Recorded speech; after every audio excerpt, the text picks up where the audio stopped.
Hello aspirants, जैसे कि आप सबको पता है कि हरियाणा में पीजीटीज़ की वैकेंसीज़ आ गई हैं और एक बहुत बड़ा नंबर है वैकेंसीज़ का। राजस्थान में कॉलेज कैडर की वैकेंसीज़ आ गई हैं और हरियाणा में कॉलेज कैडर की वैकेंसीज़ अभी अवेटेड हैं, जल्दी ही आने वाली हैं। तो इन सब को देखते हुए ये गोल्डन अपॉर्चुनिटी है सबके पास कि बेहतर तैयारी के साथ एग्ज़ाम को दिया जाए।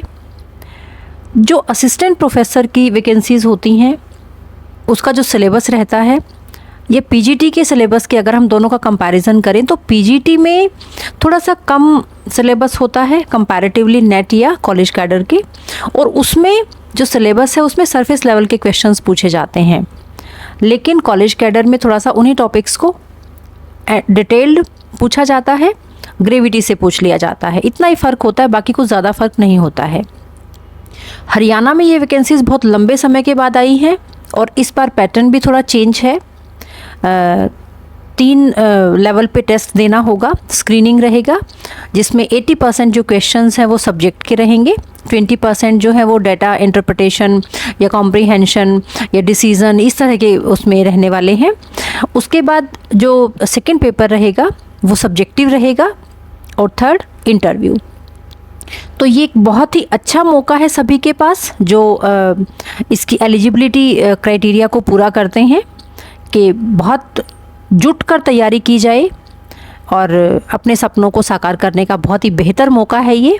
2023 एक उम्मीद लेकर आया है, तो इसी उम्मीद को पूरा करने के लिए मैंने एक वीडियो लेक्चर सीरीज़ स्टार्ट करने का सोचा है, जिसमें हम सिर्फ टॉपिक वाइज एमसीक्यूज़ को प्रैक्टिस करेंगे, क्योंकि अब इतना टाइम तो नहीं बचा है कि हम डिटेल्ड स्टडी करें, और डिटेल्ड स्टडी अगर करने लग गए तो एमसीक्यूज़ प्रैक्टिस नहीं कर पाएंगे।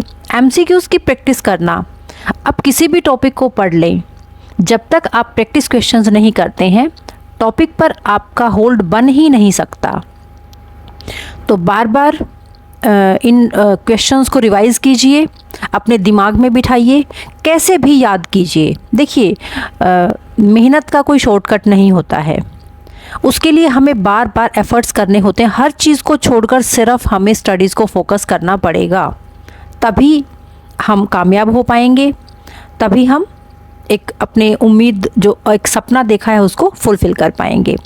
तो ये डेली आपको सुबह 8 बजे एक वीडियो लेक्चर मिलेगा जिसमें 25 to 30 क्वेश्चंस रहने वाले हैं। जो क्वेश्चंस होंगे उनके आंसर्स जो भी उसमें जो हम नेगेटिव सेलेक्ट आउट करते हैं उनका भी एनालिसिस आपको मिलेगा, उनकी भी स्टडी की जाएगी। और बायलिंगुअल रहने वाला है, क्वेश्चंस तो सिर्फ इंग्लिश में है, लेकिन जो उसका जो हम स्टडी करेंगे उसको जो उसका एक्सप्लेनेशन रहेगा वो हिंदी में रहने वाला है। तो आप ज़्यादा से ज़्यादा इन वीडियोस को लाइक कीजिएगा, शेयर कीजिएगा। रूटीन में आपको ये वीडियोस मिलेंगी और लगभग 2 महीने में आपका ये जो सिलेबस है पीजीटी का ये कवर हो जाएगा। तो इसी एक उम्मीद के साथ, एक अच्छे सपने के साथ हम शुरू करते हैं आज का वीडियो। तो आज के जो टॉपिक रहने वाले हैं, बिल्कुल स्टार्टिंग से शुरुआत कर रही हूँ मैं इसकी। First topic political theory, meaning and it's utility and concept of rights. काफ़ी सारे कंसेप्ट दिए हैं, तो उसमें से कंसेप्ट ऑफ राइट्स से रिलेटेड क्वेश्चंस आज की वीडियो में रहने वाले हैं। तो चलिए स्टार्ट करते हैं फर्स्ट क्वेश्चन से। Match the following. देखिए, कुछ पार्ट सिलेबस का ऐसा रहता है जो हमें रटना होता है, और वो रटा कैसे जाएगा, उसको बार बार पढ़ा जाए, सोचा जाए, दिमाग में बिठाया जाए, तभी उसको याद किया जा सकता है। अदरवाइज़ ऐसा कोई फॉर्मूला नहीं है कि एक बार पढ़ा और याद हो गया। बार बार पढ़ना पड़ता है, बार बार उसको सोचना पड़ता है जो हमने पढ़ा होता है। पढ़ना इतना ज़्यादा इम्पोर्टेंट नहीं होता है जितना जो एक टॉपिक को हमने पढ़ा उसके बाद उसके बारे में सोचना। जब हम बुक बंद करने के बाद सोचते हैं वो चीज़ें, वो कंटेंट हमें ज़्यादा देर तक याद रहता है, वो हमारी पैसिव मेमोरी में चला जाता है। तो चलिए क्वेश्चन नंबर 1, ये मैच द फॉलोइंग है। इसमें फिलोसोफर्स के नाम दिए हैं और उसके साथ उनके वर्क्स हैं, उनके इम्पोर्टेंट वर्क्स हैं।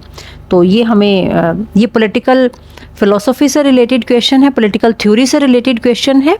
तो first A George Catlin, Political Quarterly, Andrew Hacker, David Held and David Hume, ये 4 फिलोसोफर्स दिए हैं और ये इनकी बुक्स हैं। अब देखिए जो जॉर्ज कैटलिन हैं, इनकी जो ये बुक है पॉलिटिकल क्वार्टरली, ये बिल्कुल सही है।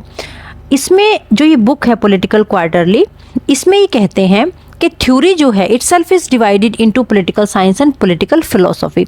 यहाँ जो हमारा टॉपिक है वो क्या है? Political theory. अब पॉलिटिकल थ्योरी क्या है? ये कहीं पॉलिटिकल फिलोसफी और पॉलिटिकल साइंस इनके बीच की एक टर्म है, इन दोनों के बीच की एक टर्म है पॉलिटिकल थ्योरी। तो ये जो जॉर्ज कैटलिन है, ये अपनी बुक में कहते हैं कि थ्योरी जो है पॉलिटिक्स की, ये अपने आप में ही डिवाइडेड है political science and political philosophy में। तो जब भी ये बात आए कि जो पॉलिटिकल थ्योरी है वो political philosophy and political science के बीच में कहीं लाई करती है, तो ये कई बार स्टेटमेंट भी पूछ ली जाती हैं। तो this statement is given by George Catlin, ये आपने याद रखना है, ठीक है। चलिए नेक्स्ट, तो ये इसका सही ऑप्शन है B, Andrew Hacker, political theory, philosophy, ideology and science. ये जो बुक है इनकी, ये बिल्कुल सही है। ये जो बुक है ये एंड्रयू हैकर ने ही लिखी है और ये कहते हैं कि जो कोई भी एक पॉलिटिकल साइंटिस्ट होता है, कोई भी एक जो पॉलिटिकल साइंटिस्ट है वो 2 तरह के रोल प्ले करता है। क्या रोल प्ले करता है? कि पार्टली वो क्या होता है? साइंटिस्ट होता है और पार्टली वो फिलोसोफर होता है। उसमें एक पार्ट किसका होता है? साइंटिस्ट का, और सेकंड जो पार्ट होता है वो होता है उसमें फिलोसोफर का। तो ये किसकी बात करते हैं? पॉलिटिकल साइंटिस्ट की, जो दोनों ही चीज़ें जिसके अंदर कंटेंड होती हैं। तो ये बुक सही है इनकी, एंड्रयू हैकर की, political theory, philosophy, ideology and science. उसके बाद डेविड हेल्ड, जो डेविड हेल्ड हैं इनकी बुक है political theory and the modern state, और डेविड ह्यूम की बुक है अ ट्रीटीज ऑन ह्यूमन नेचर। तो ये दोनों आपस में एक वाइस वर्सा है। अब जो इसका आंसर हो जाएगा this will be option C, इसका आंसर रहने वाला है। और जो ये बुक है डेविड ह्यूम की, ट्रीटीज ऑन ह्यूमन नेचर, ये वाली जो बुक है डेविड ह्यूम की, इसमें इसको ऐसे याद रख सकते हैं कि ह्यूम और ह्यूमन नेचर, इस तरह से हम देखो, यही इस तरह के ही शॉर्टकट्स या एक्रोनियम्स हमें बनाने पड़ते हैं, अदरवाइज ये चीज़ें याद नहीं रहती हैं। तो ये कहते हैं कि पॉलिटिक्स में be reduce to a science, कि पॉलिटिक्स को साइंस में तक ही लिमिट किया जा सकता है। और डेविड हेल्ड की जो बुक है, तो ये कहते हैं कि ना तो ये जो बुक है ये पॉलिटिकल थ्योरी है, ये ना तो पॉलिटिकल फिलोसफी है और ना ही ये पॉलिटिकल साइंस है, ये इसके बीच में है कहीं, प्योर दोनों में से कुछ भी नहीं है। और दोनों ही चीज़ें एक दूसरे को रिप्लेस नहीं कर सकती हैं पॉलिटिकल थ्योरी के प्रोजेक्ट में, ठीक है। चलिए, तो hopefully George Catlin, Political Quarterly, अब इसको क से याद किया जा सकता है। और इसके बारे में ये याद रखना कि पॉलिटिकल फिलोसफी और पॉलिटिकल साइंस के बीच में कहीं पॉलिटिकल थ्योरी एग्जिस्ट करती है। ये स्टेटमेंट जॉर्ज कैटलिन की है। एंड्रयू हैकर की book political theory, philosophy, ideology, science 1961 में लिखी है। डेविड हेल्ड ने पॉलिटिकल थ्योरी और मॉडर्न स्टेट लिखी है बुक, और ह्यूम ने a treatise on human nature, ठीक है। चलिए question number 2, who is regarded as the father of behaviouralism. अब देखो, जो बिहेवियरलिज्म है इसमें क्या है कि इसमें सिर्फ बात होती है साइंस की, फैक्ट्स की। और ये जो टॉपिक है, ये जो एक अप्रोच है, इस अप्रोच में क्या था कि व्हाट इज, इसको याद रखना है, rather than what should be. What should B और व्हाट ought टू बी ये नहीं है इसमें सिर्फ ये कि रियल जो एम्पिरिकल है, जिसको हमारी सेंसेस देखती हैं, जो रेशनल है, उसकी बात करता है बिहेवियरलिज्म। तो कौन इसके फादर रिगार्डेड है? डेविड हैकर नहीं है, एल्फ्रेड कॉबिन नहीं है, चार्ल्स ई मरियम, और इनके साथ नाम आता है डेविड ईस्टन का। हालांकि लेकिन जो डेविड ईस्टन है वो फादर ऑफ पोस्ट बिहेवियरलिज्म है, जो पोस्ट बिहेवियरलिज्म आएगा उसके फादर हैं डेविड ईस्टन। तो इसका आंसर रहेगा चार्ल्स ई मरियम। ये एक इम्पोर्टेंट कंसेप्ट है। और ये कब से कब तक था? तो ये देखिए 1945 से पहले, बिफोर 1945 क्या होता था? ट्रेडिशनल थ्योरी चलती थी, ट्रेडिशनल अप्रोच थी। उसके बाद 45 टू 69 बिहेवियरलिज्म आया, जो सिर्फ बेस्ड था फैक्ट्स पर। उसके बाद 1969 ऑनवर्ड्स क्या रहा, पोस्ट बिहेवियरलिज्म आया। इसमें दोनों ही चीजें आ जाएंगी, ये आपने याद रखना है। इसमें क्या आएगा, फैक्ट्स प्लस वैल्यूज, दोनों की बात होगी इसमें, फैक्ट्स और वैल्यूज की। बिहेवियरलिज्म में सिर्फ फैक्ट्स हैं, ये याद रखना है आपने। जहां भी इसकी बात आएगी तो चार्ल्स ई मरियम को याद रखना है, प्लस आपने याद रखना है साइंस, फैक्ट्स और reality. What is rather than what should B, क्या है, बस इस बात पर फोकस करता है ये। और उसके बाद जो डेविड ईस्टन है ये लेकर आएंगे पोस्ट बिहेवियरलिज्म, जो 1969 ऑनवर्ड्स रहने वाला है, और इसमें फैक्ट्स और वैल्यूज दोनों को ही कंसीडर किया जाएगा। ठीक है, चलिए नेक्स्ट क्वेश्चन पर चलते हैं। The book political system and inquiry into state of science is authored by. अब देखिए, जो बुक है an inquiry into state of science, इसके ऑथर कौन है? तो कार्ल मार्क्स इसके ऑथर नहीं है, जीन बॉर्डन इसके ऑथर नहीं है, डेविड ईस्टन इसका आंसर रहने वाला है। और किसने लिखी है? डेविड ईस्टन ने। देखिए, कुछ चीज़ें ऐसी होती है जैसे हम हिंदी में पढ़ते हैं अनार, ऐसे ही पॉलिटिकल साइंस में डेविड ईस्टन है। जब भी पोस्ट बिहेवियरलिज्म की बात आएगी डेविड ईस्टन का नाम आएगा ही आएगा। तो ये चीज़ें आपने बिल्कुल रट लेनी है, जो एक पॉलिटिकल साइंस के स्टूडेंट को पता होनी भी चाहिए। बहुत सिंपल सी बात है। अगर ये भी नहीं पता है तो देखिए फिर सपने देखने का या उम्मीद रखने का कोई फ़ायदा नहीं है। बहुत ही ईजी चीज़ें हैं ये। आपको जो फैक्ट्स, जो कंसेप्ट, जो बेसिक बात है वो आपको पता होनी ही चाहिए। तो डेविड ईस्टन ने इस बुक को लिखा है, an inquiry into state of science. और ये जो बुक है, ये इस बुक में तब तक इन्होंने पोस्ट बिहेवियरलिज्म नहीं लाया था। ये बुक 1953 में लिखी थी। तो इस टाइम पर जो डेविड ईस्टन हैं वो क्या कहते थे कि जो अप्रोच है वो किस पे बेस्ड है? वो सिर्फ और सिर्फ बेस्ड है फैक्ट्स पे। तब तक वो फैक्ट्स की बात करते थे कि हमें पॉलिटिकल साइंस को पढ़ना है फैक्ट्स के बेस पे। तब तक वैल्यूज़ की बात नहीं थी, क्योंकि वैल्यूज़ की फैक्ट्स प्लस वैल्यूज़ की बात तो आएगी 1969 ऑनवर्ड्स। तो इस टाइम तक जो डेविड ईस्टन है वो सिर्फ फैक्ट्स की बात करते हैं, फैक्ट्स के बारे में बात करते हैं। ठीक है, चलिए नेक्स्ट क्वेश्चन पर चलते हैं। Match correctly. अब देखिए, Hegel behaviouralism, Karl Marx proletariats class, David Easton post behaviouralism, Charles E Merriam territorial state. वैसे तो हमें आंसर डेविड ईस्टन से ही मिल जाएगा। डेविड ईस्टन हमने अभी पढ़ा था, सी का 3। अब सी का 3 देखिए, इसमें भी सी का 3, इसमें भी, इसमें भी। तो ये तो नहीं हो सकता। जब हम हीगल की बात करते हैं तो हीगल जो है वो टेरिटोरियल स्टेट की बात करते हैं। ए का 4, तो दिस ए का 4 सिर्फ एक में है, तो ये इसका आंसर रहने वाला है। अब देखिए थोड़ा सा इसकी एक्सप्लेनेशन समझ लेते हैं।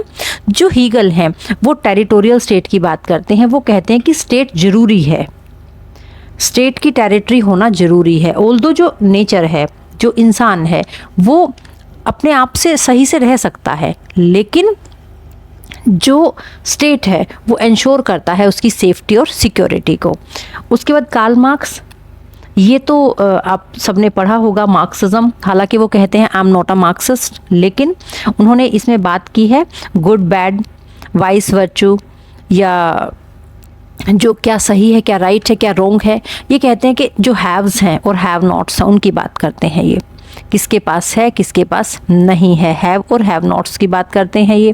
और इसमें ही ये कहते हैं जो प्रोलिटेरिएट वर्ड है ये यूज़ होता है वहाँ पर जो बिल्कुल आप कह सकते हैं कि लोएस्ट कास्ट थी, उसके लिए ये यूज़ किया जाता था। जो श्रमिक वर्ग था, जो लेबर क्लास थी, उसके लिए टर्म यूज़ होती थी। तो कार्ल मार्क्स बुर्जियस और प्रोलेटारिएट इस टर्म की का बहुत कॉमनली यूज़ करते हैं। तो जब भी ये आपको टर्म्स दिखे तो आप कार्ल मार्क्स आंसर कर दीजिएगा। डेविड ईस्टन हमने अभी पढ़ लिया, post behaviouralism, facts plus values, what is plus what should be, what ought to be इसमें आता है। और इसका टाइम क्या रहेगा 1969 ऑनवर्ड्स। चार्ल्स ई मरियम जो है ये किसकी बात करते हैं? तो हमने पढ़ा था behaviourism, only facts. And time period इसका 1945 टू 69। ठीक है, चलिए नेक्स्ट क्वेश्चन पर चलते हैं। Match the following. देखिए ये राइट्स का क्वेश्चन आ गया, कंसेप्ट ऑफ राइट्स, उस पर क्वेश्चन स्टार्ट हो गए हैं। तो जो फर्स्ट क्वेश्चन है, the US declaration of independence, the French declaration of rights, universal declaration of human rights. तो कई बार एग्जामिनर ऐसे भी करता है कि आपसे क्रोनोलॉजी पूछ लेगा कि कौन सा पहले आया कौन सा बाद में आया, या ये भी हो सकता है कि वो match the following year match करना दे दे। तो इसमें जो the US declaration of independence है वो 1776 है, ये सही है। The French declaration of rights 1789, आप फ्रांसीसी क्रांति के बारे में पढ़ा होगा। And universal declaration of human rights, UN ने जो डिक्लेयर किया। तो इसमें मोस्ट इम्पोर्टेंट बात क्या है कि इसको हम ह्यूमन राइट्स डे के रूप में मनाते हैं, और ये 10 दिसंबर 10 दिसंबर 1948 universal declaration of human rights. अब इसमें क्या था, 10 दिसंबर को जो हुआ ह्यूमन राइट्स डिक्लेयर किए गए। जो सेकेंड वर्ल्ड वॉर था, सेकेंड वर्ल्ड वॉर 1939 टू 45 था। अब हिटलर ने कंसंट्रेशन कैंप्स बनाए और 150 के करीब उन्होंने नस्लों को मारा, इतना बुरा एक हाल मचाया हिटलर ने। तो उसके बाद जब सेकेंड वर्ल्ड वॉर ख़त्म हुआ 45 में, तो एक ऐसी संस्था की बात चली कि जो इतना लार्ज स्केल पे ऐसे युद्ध होने ही ना दे, क्योंकि पूरी दुनिया ही दो भागों में बंट गई थी। तो यूनाइटेड नेशंस बना। अब यूनाइटेड नेशंस ने ह्यूमन राइट्स को इंश्योर करने के लिए, क्योंकि बहुत ज़्यादा वायलेशन हुई थी ह्यूमन राइट्स की सेकेंड वर्ल्ड वॉर में, तो ह्यूमन राइट जो यूनाइटेड नेशंस था, इसने ह्यूमन राइट्स को इंश्योर करने के लिए यूनिवर्सल डिक्लेरेशन वो एक अपना वो लेके आए। उन्होंने इस तरह से इंश्योर किया कि जो इंसान है वो उसको कम से कम इंसान तो माना ही जाना चाहिए। तो एक एग्रीमेंट किया उन्होंने, फर्स्ट इंटरनेशनल एग्रीमेंट है ये बेसिक प्रिंसिपल्स का। ये कहते हैं कि जो राइट्स हैं और फ्रीडम है ये तो एटलीस्ट सबको मिलनी ही चाहिए। हर ह्यूमन बीइंग को जो कुछ राइट्स और फ्रीडम ये मिलनी चाहिए। सब ह्यूमन राइट्स जो हैं वो एंटाइटल्ड हैं किसके लिए, ह्यूमन राइट्स के लिए, इर्रेस्पेक्टिव ऑफ रेस के, किस रेस से वो बिलोंग करते हैं, किस कास्ट से वो बिलोंग करते हैं, किस क्रीड से वो बिलोंग करते हैं, किस नेशनैलिटी से वो बिलोंग करते हैं। ह्यूमन डिग्निटी सबकी मेंटेन रहनी चाहिए। और ये रिजल्ट किसका था, जो सेकेंड वर्ल्ड वॉर में ह्यूमन राइट्स का लार्ज स्केल पर वायलेशन हुआ था। तो यूनिवर्सल डिक्लेरेशन क्या है, फर्स्ट इंटरनेशनल एग्रीमेंट। ये फर्स्ट इंटरनेशनल एग्रीमेंट था किसके लिए, टू एंश्योर ह्यूमन राइट्स। ठीक है, और इसमें क्या था कि एक डेट 10 दिसंबर जिसको हम आज भी ह्यूमन राइट्स डे के रूप में सेलिब्रेट करते हैं। अब जो यूएस डिक्लेरेशन ऑफ इंडिपेंडेंस था, इसमें क्या था, तो इसमें क्या था कि life, liberty and pursuit of happiness, ये 3 चीज़ें इसमें दी गई थी। और जो the French declaration of rights है, इसमें क्या कहा गया कि all man are born free और इक्वल हैं राइट्स में, सब फ्री हैं, उनको राइट्स भी इक्वल मिलने चाहिए। और जो universal declaration of human rights है, इसमें क्या है, all human beings are born free and equal in dignity and rights. तो इसमें ह्यूमन राइट्स में ह्यूमन राइट्स के साथ साथ इंसान की डिग्निटी की भी बात की गई है कि डिग्निटी जरूर मेंटेन होनी चाहिए। ठीक है, तो इसकी तीनों ही स्टेटमेंट्स करेक्ट हैं, आंसर इज सी। चलिए नेक्स्ट क्वेश्चन पर चलते हैं। Who among the following is not an advocate of natural rights. अब देखिए हमारे पास ऑप्शंस हैं, Thomas Hobbes, Thomas pen, John Locke and TH. Green. हमारे पास 3 तरह के राइट्स हैं। अब 3 तरह की जो राइट्स की थ्योरी है, तो एक तो है natural right theory, number 1 is natural right theory. Number 2 आती है लीगल राइट थ्योरी, और तीसरी आती है हमारे पास मोरल राइट थ्योरी। तो हमें पता होना चाहिए कि किस थ्योरी के कौन कौन फिलोसोफर्स उसकी फेवर में रहे हैं, कौन से फिलोसोफर कौन सी थ्योरी को लेकर आए हैं। उन कौन से प्रोपाउंडर किस थ्योरी के हैं? तो देखिए थॉमस हॉब्स। अब Thomas Hobbes, John Locke and Thomas pen, ये जो तीनों हैं ये नेचुरल राइट्स थ्योरी के प्रोपाउंडर्स हैं। और जो टी.एच. ग्रीन है, TH. Green and Immanuel Kant, इनको हम मोटे तौर पर मान लेते हैं मोरल राइट्स के लिए। तो ये लेकर आए हैं मोरल राइट थ्योरी। और थॉमस हॉब्स, थॉमस पेन और जॉन लॉक, इन तीनों ने नेचुरल राइट थ्योरी दी है। मतलब ये कहते हैं कि इंसान के कुछ नेचुरल राइट्स होते हैं जो उसको भगवान ने दिए हैं या नेचर ने दिए हैं, और ये जो राइट्स हैं स्टेट का काम सिर्फ इनको प्रोटेक्ट करना है, एंश्योर करना है। स्टेट अगर नहीं होगा तो केओस मच जाएगा। एंश्योर करने के लिए स्टेट को रखना चाहते हैं, अदरवाइज ये नेचुरल राइट थ्योरी की बात करते हैं। ठीक है, चलिए नेक्स्ट क्वेश्चन पर चलते हैं। Who among the following is the support. अच्छा, तो इसका आंसर जो है, इसने पूछा है नोट एन एडवोकेट, तो आंसर क्या रहने वाला है? टी.एच. ग्रीन। ये जो है ये किसके हैं? ये मोरल राइट्स थ्योरी के प्रोपाउंडर हैं। चलिए नेक्स्ट क्वेश्चन पर चलते हैं। Who among the following is the supporter of moral rights.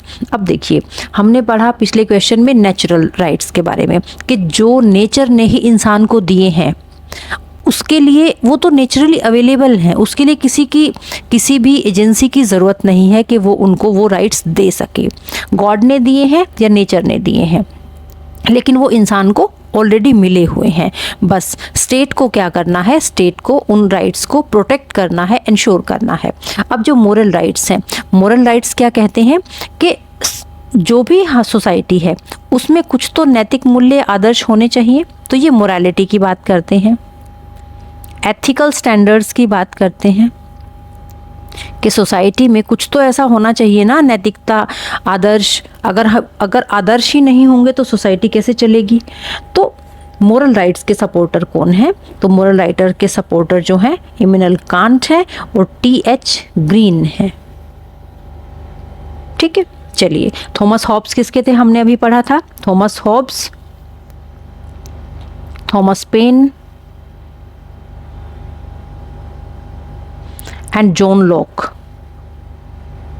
ये तीनों किसके प्रोपाउंडर थे? तो ये तीनों थे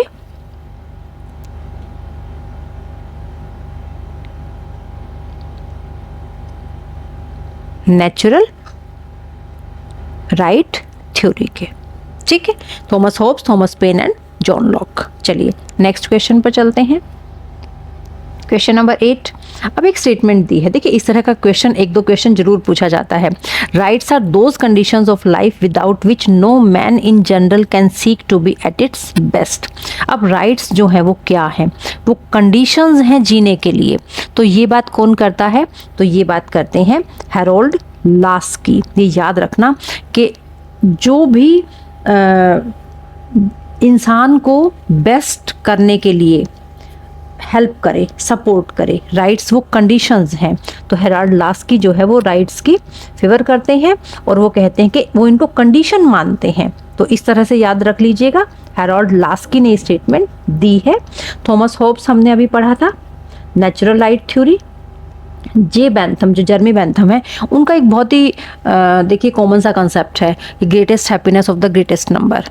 सबसे ज़्यादा लोगों की सोसाइटी में जितने लोग रह रहे हैं, एक स्टेट में जितने लोग रह रहे हैं, उनमें मैक्सिमम लोगों की जो हैप्पीनेस है उसको इंश्योर किया जाना चाहिए, ये जर्मी बेंथम का मानना है। और इमैनुअल कांट हमने अभी पढ़ा था। क्या पढ़ा था हमने इनके बारे में? Moral rights theory. ठीक है, चलिए नेक्स्ट क्वेश्चन पर। देखिए जो स्टेटमेंट्स होती हैं बहुत कॉमन सी स्टेटमेंट्स होती हैं। ये कहीं ना कहीं आप सारी हम बहुत ज़्यादा याद करने के बजाय सिर्फ 8, 10, 15 जितनी हम रिटेन रख पाते हैं उतनी कर लें, ताकि पेपर में अगर वो आ जाए तो हमारा वो मार्क इंश्योर हो जाए। वो तो पक्का करें एटलीस्ट, तो इतना हमें करना है। ज़्यादा के चक्कर में जो थोड़ा है उसको भी ना छोड़ा जाए। कम कर लें स्टेटमेंट्स याद, लेकिन वो कर लें जो एग्जाम के पॉइंट ऑफ व्यू से इम्पोर्टेंट होती हैं और जो बार बार पूछी जाती हैं। तो ये एक इम्पोर्टेंट स्टेटमेंट है। चलिए नेक्स्ट क्वेश्चन पर चलते हैं। Who is the author of the famous book Leviathan. देखो ये जो बुक है लेवियाथन, ये तो ये कह सकते हैं कि इंग्लिश का ए, पॉलिटिकल साइंस का ए। अगर ये क्वेश्चन भी नहीं आता, ये भी अगर हम एग्जाम में गलत करके आते हैं तो देखिए फिर तो यमराज के पास ही इलाज होगा इन गलतियों का, इंसान के पास कोई इलाज नहीं है। क्योंकि ये most commonly asked, most famous, most frequently asked examiner का फेवरेट क्वेश्चन होता है कि who is the writer of Leviathan. बहुत ही इंपॉर्टेंट सा एक फैक्ट है जिसको आपने याद रखना है। थॉमस होब्स, इन्होंने इस बुक को लिखा है लेवियाथन को। और लेवियाथन क्या होता है? लेवियाथन एक सी मॉन्स्टर है। तो इन्होंने कहा है कि इंसान जो है ना, उसकी आदतें कैसी हैं, उसकी लेवियाथन जैसी आदतें हैं। वो ब्रूटल है, वो सेल्फिश है, उसके अंदर सारी कमियां हैं। अगर स्ट्रेट नहीं होगा तो इंसान अपना असली रूप दिखाना शुरू कर देगा। तो लेवियाथन जो है बहुत इंपॉर्टेंट बुक है, रिटन बाय थॉमस होब्स। चलिए नेक्स्ट क्वेश्चन पर चलते हैं। Rights of Trump's. देखिए हमने मोरल राइट थ्योरी पढ़ी, हमने लीगल राइट थ्योरी पढ़ी, हमने नेचुरल राइट थ्योरी पढ़ी। अब ये एक और अप्रोच है, राइट्स ऑफ ट्रम्प। ये इम्पोर्टेंट है और ये आपने याद रखनी है। राइट ऑफ ट्रम्प जो है ये किसने दी है? तो this theory is given by Ronald Dworkin. इन्होंने ये अप्रोच दी है। इस अप्रोच में क्या कहते हैं कि जो राइट्स है ना, वो क्या होते हैं? वो सुप्रीम आइडियल्स हैं। राइट्स जो हैं वो सुप्रीम आइडियल्स हैं और इनको ना किसी से रिप्लेस नहीं किया जा सकता। ये इररिप्लेसेबल हैं, मतलब राइट्स की जगह और कुछ नहीं ले सकता। जो राइट्स हैं वो तो राइट्स ही हैं। आप कुछ भी कहें, कुछ भी राइट्स के अगेंस्ट तर्क दें, लेकिन राइट्स तो राइट्स ही हैं और वो होने ही चाहिए। तो rights of trump approach is given by Ronald Dworkin. ठीक है, चलिए नेक्स्ट। अब जो इसके बाकी ऑप्शंस एक बार उनको देख लें। तो जो करेल वासेक हैं, इन्होंने 3 जनरेशन्स बताई हैं राइट्स की। विम किमलिका है जो, इन्होंने ग्रुप डिफरेंशियल राइट्स के बारे में बात की है। ये हम आगे आने वाले क्वेश्चंस में डिस्कस करेंगे। चलिए नेक्स्ट क्वेश्चन पर चलते हैं। Which of the following right can be considered as the 4th generation of human rights. देखिए अभी जो पिछला क्वेश्चन था उसमें मैंने बात की थी कारेल वासक की। इन्होंने क्या किया है? इन्होंने 3 जनरेशन्स बताई हैं, 3 जनरेशन्स राइट्स की। फर्स्ट जनरेशन, जो फर्स्ट जनरेशन है इसमें ये बात करते हैं सिविल और पॉलिटिकल राइट्स की, क्योंकि सबसे पहले तो सिविल सोसाइटी बनी थी। तो सिविल एंड पॉलिटिकल राइट्स की ये बात करते हैं, एंड पॉलिटिकल राइट्स। अब जो सिविल और पॉलिटिकल राइट्स है, इसके एग्जांपल्स क्या हो सकते हैं? जैसे कि राइट टू प्रॉपर्टी या राइट टू वोट, ये हो सकती हैं। अब देखिए सेकंड जो टाइप है, सेकंड टाइप ऑफ राइट्स क्या हैं? तो वो है इकोनॉमिक, सोशल एंड कल्चरल। ये सेकंड टाइप ऑफ राइट्स हो गई। अब जो थर्ड जनरेशन राइट्स हैं, थर्ड जनरेशन राइट्स में क्या आते हैं? एनवायरनमेंट से रिलेटेड। जो इंसान ने थोड़ी सी प्रोग्रेस की, एनवायरनमेंट को डिटोरिएट करना शुरू किया तो एनवायरमेंटल राइट्स आ गए। अब देखिए जो फोर्थ है, फोर्थ आज के टाइम में जो टेक्नोलॉजी से रिलेटेड राइट्स हैं उनको 4th जनरेशन कहा जाता है। ये इमर्जिंग है, अभी इसका कंसेप्ट इमर्ज हो रहा है। जैसे कि राइट टू नेट न्यूट्रलिटी, बार बार हम पढ़ते हैं कि ट्राई ने आज ये किया। आज जो कॉल आपके पास आएगी तो उसमें जिसके नाम से वो सिम है वो आपके पास इंफॉर्मेशन आ जाएगी कि किस नाम, कौन बंदा आपके पास कॉल कर रहा है। ये सब रूल्स आने वाले हैं, आने वाले टाइम बहुत जल्दी ही ये लागू हो जाएगा कि जो कॉलर है उसकी आइडेंटिटी हमें पता चल जाएगी। तो इस तरह अब तो हमें ट्रू कॉलर वगैरह डाउनलोड करना पड़ता है, उससे हमें पता चलती है। तो जो राइट टू नेट न्यूट्रलिटी है,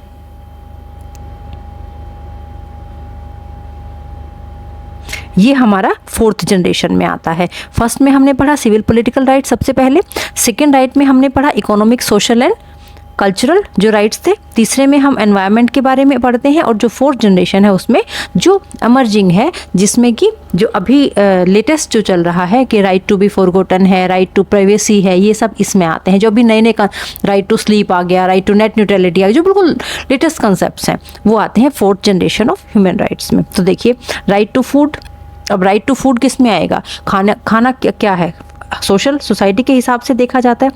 उसके बाद राइट टू नेट न्यूट्रलिटी, ये हमारा 4th जनरेशन में आ गया।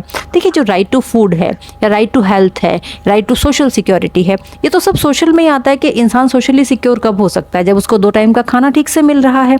राइट टू प्रॉपर्टी जो है ये किस में आता है, तो ये हमने पढ़ा सिविल एंड पॉलिटिकल राइट्स में। और राइट टू हेल्थ जो है ये हमारा किस में आता है, तो ये भी हमारा सोसाइटी के हिसाब से हम इसको कंसिडर करते हैं, तो ये 2nd जनरेशन में आता है।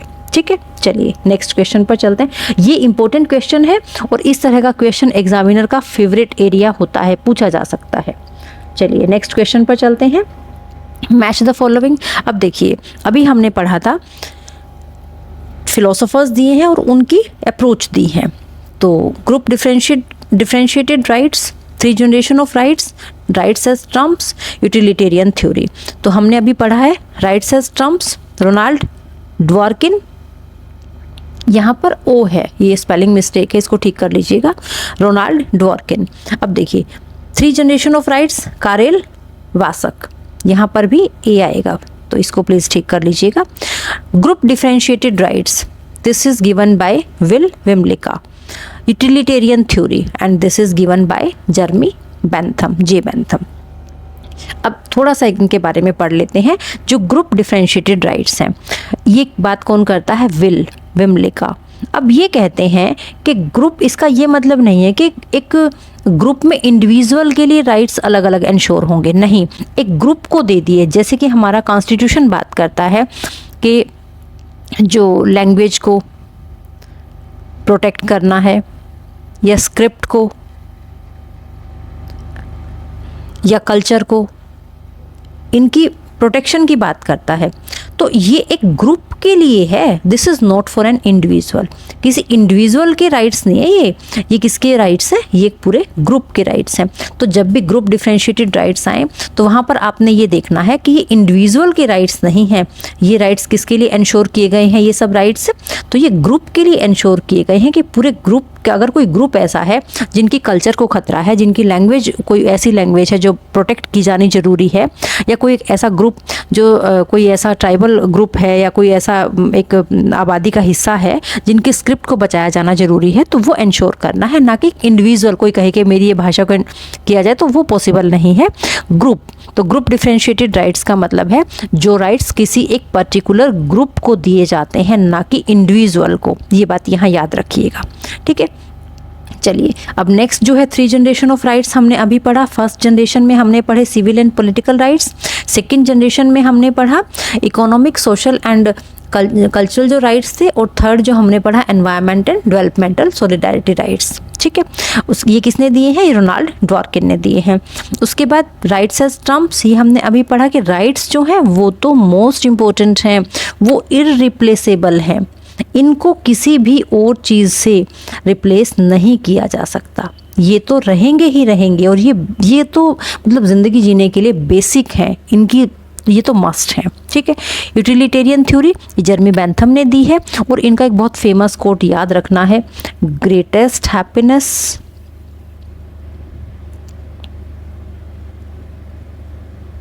To the greatest number. इस कंसेप्ट को, इस लाइन का रट्टा मार लेना है कि ये किसका कंसेप्ट है, utilitarian theory given by Jeremy Bentham, ठीक है। ये मोस्ट इंपॉर्टेंट क्वेश्चन है, एग्जाम में ये पूछा जाता है। चलिए नेक्स्ट क्वेश्चन पर चलते हैं। Next question number 13, the theory of greatest happiness, ये वही आ गया, happiness of the greatest number is postulated by. अब ये थ्योरी किसने दी है, तो ये तो आपको पता ही होगा, जर्मी बेंथम ने, इसका रट्टा मार लीजिए, ठीक है। नेक्स्ट क्वेश्चन पर चलते हैं। Consider the following. अब देखिए हमने जो जनरेशन्स पढ़ी थी राइट्स की, 3 जनरेशन ऑफ राइट्स हमने अभी पिछले क्वेश्चन में पढ़ी थी, 3 जनरेशन ऑफ राइट्स। अब 3 जनरेशन ऑफ राइट किसने दी है, तो ये किसने दी है, कारेल वासक ने। अब ये क्या कहते हैं कि कुछ राइट्स ऐसे हैं जो सिविल एंड पॉलिटिकल हैं, generation 1, economic, social and cultural generation 2, environment and developmental solidarity rights, these are third generation rights. और फोर्थ हमने पढ़ा इमर्जिंग है, जो अभी आज के जो मॉडर्न एरा है, जो मॉडर्न एक हमारी टेक्नोलॉजिकल एरा है, उसके अकॉर्डिंग जो राइट्स की डिमांड हो रही है। तो अब इनके लिए कुछ और नाम भी रखे गए हैं। अब देखिए, ये तो बहुत इजी है कि जो एनवायरनमेंट से रिलेटेड है वो ग्रीन होगा, पेड़ पौधे हैं तो हरे होंगे, तो इसको हम इजीली याद रख सकते हैं। तो ऑप्शन ये भी 3 जिसमें है, ये भी और ये कट गया। अब चलिए economic, social and cultural rights. अब देखिए इकोनॉमिक, सोशल एंड कल्चरल जो राइट्स हैं उनको हम रेड राइट्स के नाम से जानते हैं। इसको ऐसे याद करेंगे कि अगर किसी को 2 टाइम की रोटी नहीं मिलेगी तो रेड लाइट हो गई, उसके लिए तो खतरा शुरू हो गया, उसकी ज़िंदगी को खतरा शुरू, तो रेड राइट्स इनको हम बोलते हैं। एंड सिविल एंड पॉलिटिकल जो राइट्स हैं इनको हम ब्लू राइट्स के नाम से जानते हैं। ठीक है, जब रेड याद हो गया तो ब्लू अपने आप ही जो बचा वो ब्लू राइट्स हो गया। तो इसका जो आंसर है फर्स्ट और सेकंड गलत है, तो option 3 is the correct answer. तो C option is the correct answer. इसको याद रख लीजिएगा कि सिविल एंड पॉलिटिकल जो है उनको हम ब्लू राइट्स बोलते हैं, economic, social and cultural rights को हम रेड राइट्स बोलते हैं, और एनवायरमेंटल एंड डेवलपमेंटल जो सॉलिडारिटी राइट्स हैं इनको ग्रीन राइट्स बोलते हैं, और ग्रीन राइट्स के साथ साथ इनको हम सॉफ्ट लॉ भी बोलते हैं। ये भी याद रखिएगा, ये इसके लिए एक टर्म यूज़ होती है ग्रीन राइट्स के लिए। ठीक है, ये मोस्ट इंपॉर्टेंट है, एक क्वेश्चन पूछा जा सकता है, एक्सपेक्टेड है क्वेश्चन। चलिए नेक्स्ट क्वेश्चन पर चलते हैं। Which of the following right falls under the category of blue rights. देखिए हमने अभी पढ़ा था 3 जनरेशंस किसने दी, कारेल वासक ने दी, और जो ब्लू राइट्स हैं इस कैटेगरी में कौन से राइट्स आते हैं। तो ब्लू राइट्स कौन से थे, सिविल एंड पॉलिटिकल राइट्स, अभी तो पढ़ा था हमने, civil and political rights blue rights हैं। अब ब्लू राइट्स इसमें सिविल एंड पॉलिटिकल में कौन से राइट्स आ जाएंगे, राइट टू प्रॉपर्टी या राइट टू वोट, ये ब्लू राइट्स में आते हैं। ठीक है, फूड हमने पढ़ा था, कौन सा वाला है, रेड, खाना नहीं मिलेगा तो ज़िंदगी को रेड लाइट शुरू हो जाएगी, खतरा शुरू हो जाएगा। तो ये कौन से में आते हैं, ये आते हैं economic, social and cultural. Right to health जो है ये भी इसी में आता है कि जब बंदे के पास खाने के लिए नहीं होगा तो उसकी हेल्थ अपने आप ख़राब हो जाएगी, तो हेल्थ को रेड लाइट शुरू हो गई, खतरा शुरू हो गया। और इंटरनेशनल इक्विटी ये जो है ये 4th जनरेशन है। ठीक है, चलिए नेक्स्ट क्वेश्चन पर चलते हैं।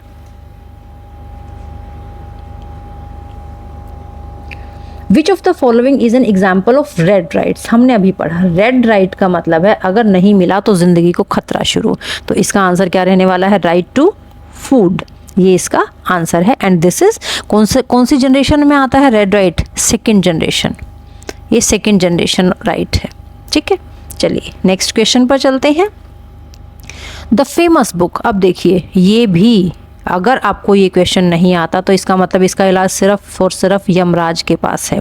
Most important question, most famous book a grammar of politics, this is written by Harold J Laski. रट्टा मार लो इसका, ये तो पेपर में जरूर मिलने वाला है, मैच द फॉलोइंग में। ठीक है, a grammar of politics book is written by Harold J Laski. चलिए नेक्स्ट क्वेश्चन पर चलते हैं। Which of the following right is an example of soft law. हमने अभी पढ़ा था जो एनवायरमेंट वाले राइट्स हैं, जो एनवायरमेंटल से रिलेटेड हैं या जिनको हम 3rd जनरेशन राइट्स भी बोलते हैं। देखो सबसे पहले इंसान किसकी बात करेगा, भाई मुझे आज़ादी चाहिए, जीने के लिए मुझे एक ऐसा एनवायरनमेंट चाहिए जहाँ पर मैं अपनी मर्ज़ी से काम कर सकूँ, तो सिविल और पॉलिटिकल राइट्स की ज़रूरत पड़ी। जब ये सब इंश्योर हो गया तो फिर इंसान को भूख लगी, उसको खाना भी चाहिए उसको, फूड को इंश्योर करे तो 2nd जनरेशन राइट्स आ गए। जब ये सब हो गया कि पेट भी भर गया, उसको पावर भी मिल गई, तो तीसरी बात आई कि अब इंसान को क्या चाहिए, अब उसको एनवायरनमेंट बचाना है। फिर सोचने लगा वो अपने आसपास की सराउंडिंग्स की, तो 3rd में आ गया एनवायरमेंटल जो जनरेशन जो राइट्स की बात होती है, इनको सॉफ्ट लॉ भी बोलते हैं, ये आपने याद रखना है। जो 3rd जनरेशन राइट्स हैं इनको सॉफ्ट लॉ भी बोला जाता है। तो इसमें कौन सा आ जाएगा, एनवायरनमेंट से रिलेटेड फूड नहीं हो सकता, ये तो रेड लाइट वाला खतरे वाला रेड राइट है। और जो राइट टू वोट है ये हमने कौन से में पढ़ा था, ये सिविल और पॉलिटिकल राइट्स में पढ़ा था। और राइट टू स्लीप जो है ये हमारा 4th जनरेशन राइट है। तो right to clean air is the answer of this question. ठीक है, एनवायरनमेंट से रिलेटेड है, राइट टू क्लीन एयर। चलिए नेक्स्ट क्वेश्चन पर चलते हैं। Choose the correct statement. अब देखिए ये जो है ये बहुत ही इंपॉर्टेंट कंसेप्चुअल क्वेश्चन है। ये नेगेटिव राइट्स, अब देखिए सबसे पहले बात किसकी होती है, नेगेटिव राइट्स की। तो जब हम नेगेटिव राइट्स की बात करते हैं तो हमें ये याद रखना है कि जो हमें फंडामेंटल राइट्स दिए गए हैं बाय आवर कॉन्स्टिट्यूशन, ये क्या है, ये नेगेटिव है। ये नेगेटिव क्यों है, आपके मन में ये बात आएगी, अरे ये तो पॉजिटिव राइट्स हैं, ये तो इंसान के लिए बहुत ज़रूरी है, ये सिटीजन के लिए बहुत ज़्यादा ज़रूरी है, तो ये हमारे लिए पॉजिटिव हैं, लेकिन स्टेट के ऊपर ये नेगेटिव है, क्योंकि स्टेट की जो स्फीयर है, स्टेट का जो दायरा है, उसको ये क्या करते हैं, लिमिट करते हैं। ये उसकी अथॉरिटी को चेक करते हैं। Check means limit, to control करते हैं।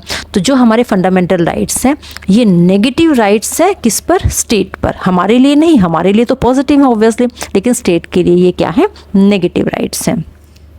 अब नेगेटिव राइट्स क्या है, ये डेफिनेशन दे रहा है, रिस्ट्रिक्ट अदर पर्सन्स और government by limiting their actions against the right holder. तो ये बात बिल्कुल सही है कि दूसरे लोगों को और गवर्नमेंट को ये उनके जो एक्शंस हैं उनको लिमिट करते हैं, तो ये नेगेटिव राइट्स इसलिए इनको कहा जाता है। चलिए नेक्स्ट जो है, ये नेगेटिव राइट्स की डेफिनेशन दी गई है कि नेगेटिव राइट्स वो राइट्स होते हैं जो रिस्ट्रिक्ट करते हैं दूसरे लोगों को या गवर्नमेंट को, उनके एक्शंस को लिमिट करते हैं अगेंस्ट द राइट होल्डर। अब पॉजिटिव राइट्स कौन से हैं, तो positive rights put a responsibility, देखिए पॉजिटिव राइट्स रिस्पॉन्सिबिलिटी देते हैं।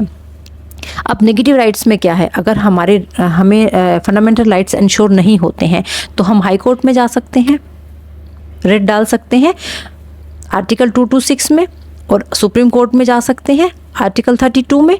तो ये रिट्स इशू करेंगे, ये दोनों 5 तरह की रिट्स होती हैं, तो ये रिट्स इशू हो जाएंगी फंडामेंटल राइट्स की वोलेशन में। और सुप्रीम कोर्ट जो है ये तो है ही सिर्फ फंडामेंटल राइट्स के लिए, हाई कोर्ट में तो बाकी के लिए भी जाया जा सकता है, लेकिन सुप्रीम कोर्ट में तो सिर्फ और सिर्फ फंडामेंटल राइट्स के लिए है।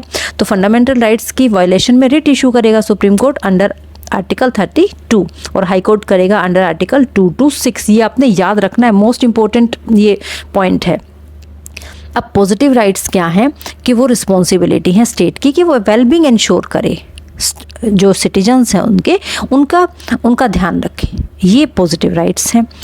अब देखिए ग्रुप राइट्स, अब ग्रुप राइट्स हमने अभी इससे पिछले उसमें पढ़ा था कि ग्रुप राइट्स जो है, ग्रुप डिफरेंशियल राइट्स जो हैं उनको कलेक्टिव राइट्स भी बोला जाता है। और ये कंसेप्ट किसने दिया था, तो ये जो कंसेप्ट है ये हमें मिला है विल विमलिका से। ये हमने याद रखना है, जो ग्रुप की बात करता है वो कौन है, वो है विल विमलिका। तो इन्होंने ये ग्रुप डिफरेंशियल राइट्स की थ्योरी दी है, जिनको हम कलेक्टिव राइट्स भी बोलते हैं। तो which are held by a group की प्रोटेक्शन के लिए हैं, rather than its members individually, individual member के लिए ये नहीं है। तो ये बात भी बिल्कुल सही है। तो तीनों ही स्टेटमेंट्स हमारी सही हैं। Statement 1, 2, 3 are correct. Option C is the answer of this question. ठीक है, ये कंसेप्ट के पॉइंट ऑफ व्यू से इंपॉर्टेंट क्वेश्चन है, पूछ लिया जाता है एग्जामिनर के द्वारा, और यहाँ वो आपको कहीं कोशिश करेगा कि फंसाया जाए, कहीं मतलब आंसर तक ना पहुँचे एस्पिरेंट। तो ये आपने डेफिनेशंस अच्छे से पढ़ लेनी है, अच्छे से समझ लेनी है। चलिए नेक्स्ट क्वेश्चन पर चलते हैं। Rights are powers necessary for the fulfilment of man's vocation as a moral being. अब देखिए इसमें ना एक वर्ड को पकड़ लो, मोरल। जब भी मोरालिटी की बात आएगी, ये एक स्टेटमेंट है, लेकिन जब भी मोरालिटी की बात आएगी तो मोरल राइट्स थ्योरी किसने दी है, टी.एच. ग्रीन और इमैनुअल कांट। हमने 2 पढ़े थे, ये दोनों ने क्या दिया है, मोरल राइट्स थ्योरी। ठीक है, तो ये जो स्टेटमेंट है, जब मोरालिटी की बात आए तो आपने ग्रीन याद रखना है। ये स्टेटमेंट किसने दी है, टी.एच. ग्रीन ने। चलिए नेक्स्ट क्वेश्चन पर चलते हैं।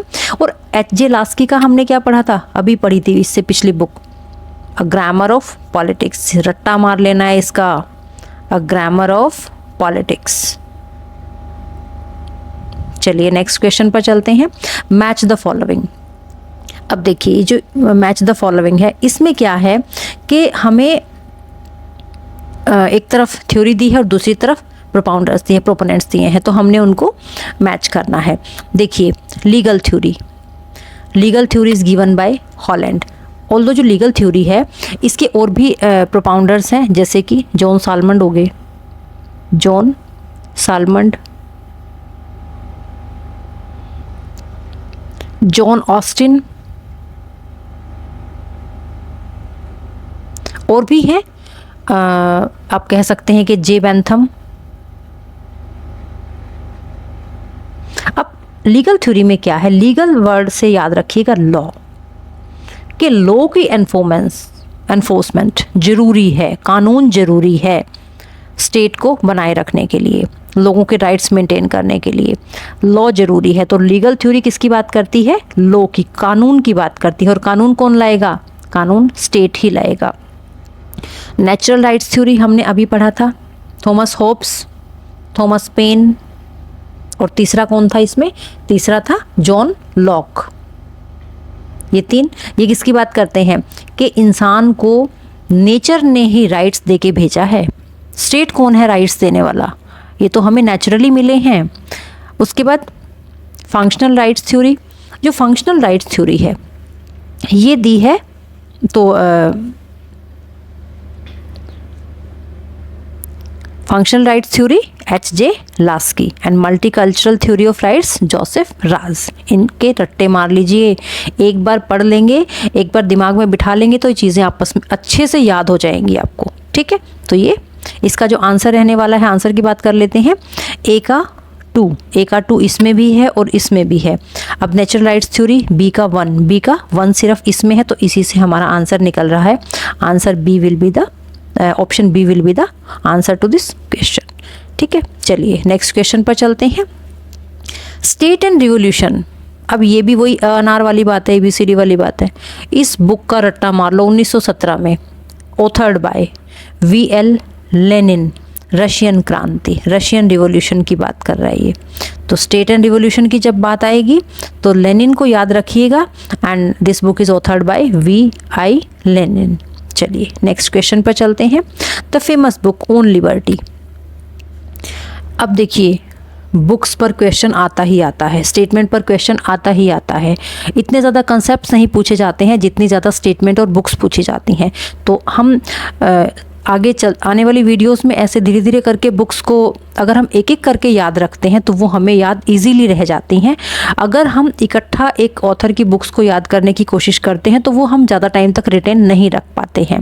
तो इसलिए आज मैंने 4-5 बुक्स ली हैं, आज के वीडियो में कवर की हैं। इनको याद कर लीजिए ताकि एटलीस्ट ये तो याद हो ही जाए। तो ऑन लिबर्टी किसकी बुक है, on liberty is written by JS mill.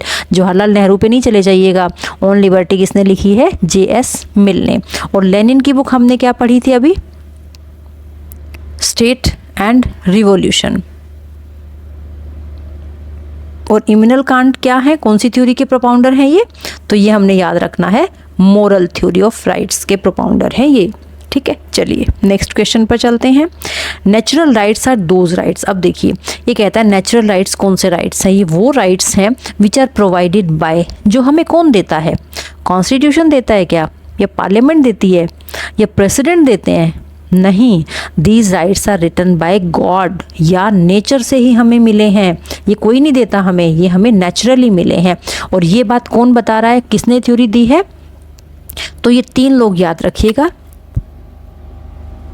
Thomas Hobbes, Thomas pen और तीसरा lock.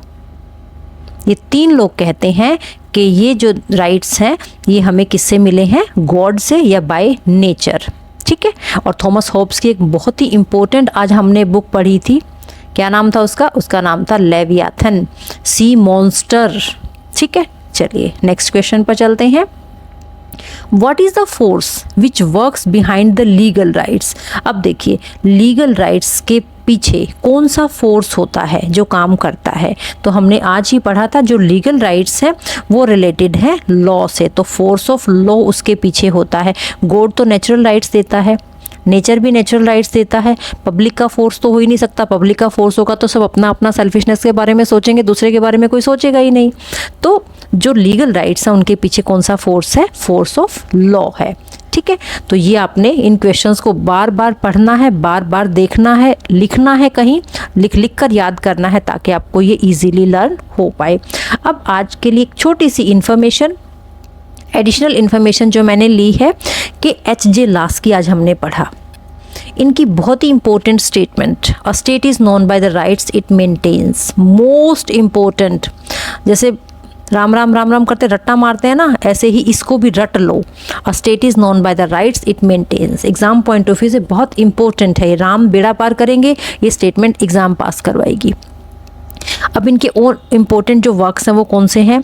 Liberty in the modern state, Democracy in Crisis, The State in the Theory and Practice, A Grammar of Politics, most important book by Lasky, The Dilemma of Our Times, Reflections on the Revolution of Our Time। ये इनकी most important books हैं जो इन्होंने लिखी हैं Herald J Laski ने। इनके बारे में डिटेल्ड हम बाद में आगे आने वाली वीडियोस में पढ़ेंगे। तो आज की वीडियो को ज़्यादा से ज़्यादा लाइक कीजिए, शेयर कीजिए, कमेंट सेक्शन में कमेंट करके मुझे बताइए। और ये वीडियोस डेली आपको सुबह 8 बजे टॉपिक वाइज मिलती रहेंगी रूटीन में, और लगभग 2 महीने में हमारा सिलेबस कवर हो जाएगा। और स्क्रीनिंग के लिए ये कंटेंट बहुत ही इम्पोर्टेंट साबित होने वाला है। तो ज़्यादा से ज़्यादा लाइक, शेयर, वीडियो सब्सक्राइब कीजिए चैनल को और बेल बटन को प्रेस कीजिए ताकि आपको तुरंत नोटिफिकेशन मिल जाए नई वीडियो की। Thank you very much for watching my video. Thank you very much.